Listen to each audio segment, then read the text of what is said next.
بصوا بقى، انا المقبره دي بشكر فيها مصطفى. انا كنت همشي فمصطفى قال لي نكمل ونشوف. طبعا ريحه الخفافيش مرعبه، ريحه وحشه قوي. بس اما تبص بقى على الجمال ده، وطبعا الرجاله اهتمت بالمقابر اللي فوق. نيجي بقى نبص شوف النقش، الكتابات. تعالوا نكمل.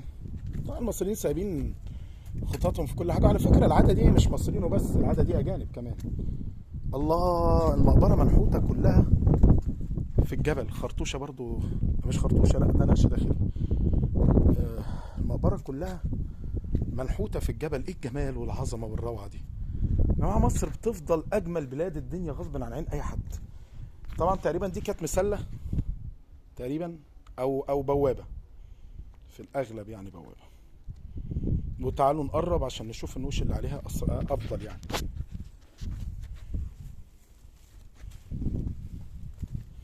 انا لسه ريحه الخفافيش مأثرة عليا، فاعذروني.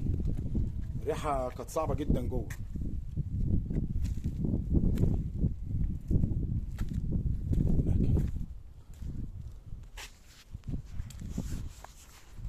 الله، بصوا النقوش، بصوا العظمه.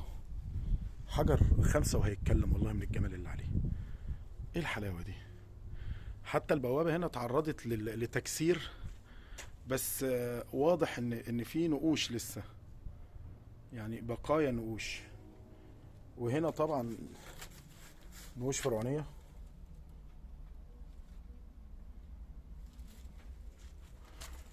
الغريب في المقبره ان انا لقيت اسمي مكتوب جوه، فانا اتخضيت بقى.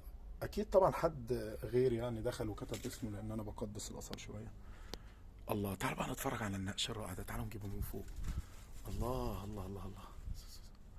لا لا لا لا، احنا نعمل كده.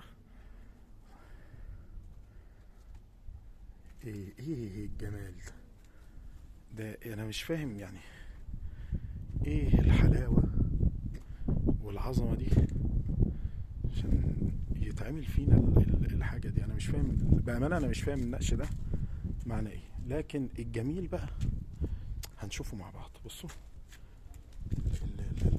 الرجل، كلهم بيتبعوا الراجل ده.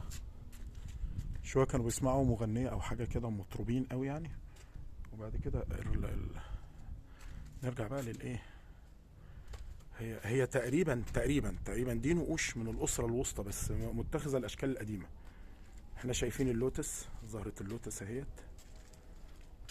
صولجان الملك، فده تقريبا الملك. فدي مقبره ملكيه من الدرجه الاولى على قد ما افتكر يعني. العمدان وش عليها. طبعا والله انا ما عارف ايه الكتابه اللي بس هحاول يعني، نحاول مع بعض كده. طبعا شكل النقش بيختلف من شخص لاخر، طريقه اخرى. حتى الكتابه، يعني الكتابه نفسها مختلفه. ايه الحلاوه دي!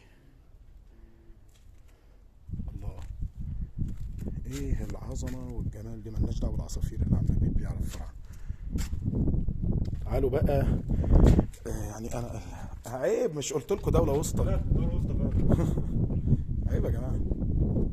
بصوا بقى، دي البوابه، وعشان كده بقول لكم ده نقش ملكي. الله عليا، الله الله.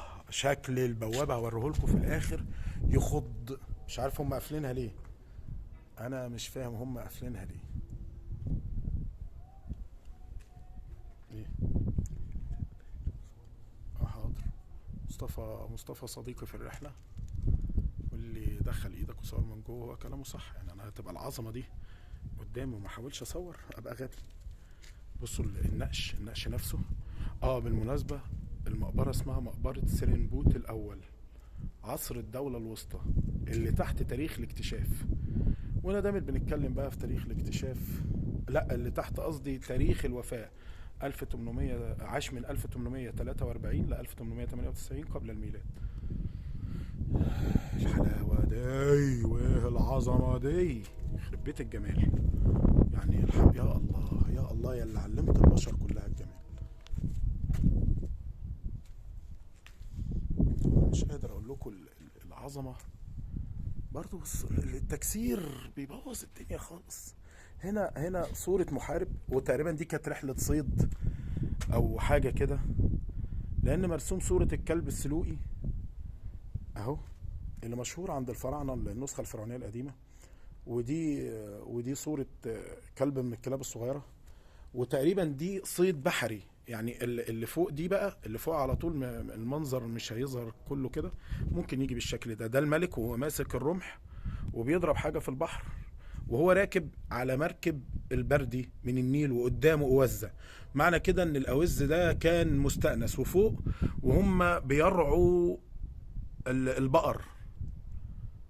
يعني دي كانت في عهد من العهود الزراعية، وبيرعوا البقر. وفي في صورتين هنا هنحاول وهم بيبذروا البذور بتاعتهم. ونيجي بقى في النهاية للملك وهو ماسك صولجان الملك. فده واحد كان بيحب الصيد، سرمبوت دوت، وعمل حاجات صيد عظيمة. وندخل بقى نحاول نبص كده على المقبرة. مقبرة شكلها متحف، شكلها كانت الألوان بتاعتها شبه موجودة. بسم الله الرحمن الرحيم. دي بواقي النقوش اللي في المقبرة. خلونا نتفق ان المقبرة فيها عمدان حديد، بس البوابات بتاعتها رائعة. في بواقي من النقوش بس متهدمة تاكلة. جاكيت حديد يعني للصوت اصلا.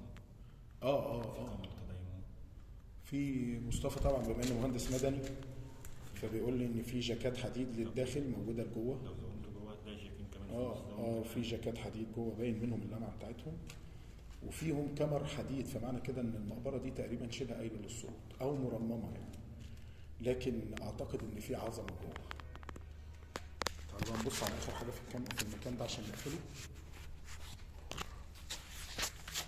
المكان ده فين؟ المكان ده جبل الهوى، اللي انت بتبص له من الناحية التانية لو انت في اسوان، بتلاقي المكان ده هو اللي منور. الله، بص رصداني. ده طبعا مجموعة القرابين اللي جاية لعمنا اللي كانت بتوضع فيه وز ولحوم وعيش، وقاعد على سرير الملك. فده يا امير يا ملك.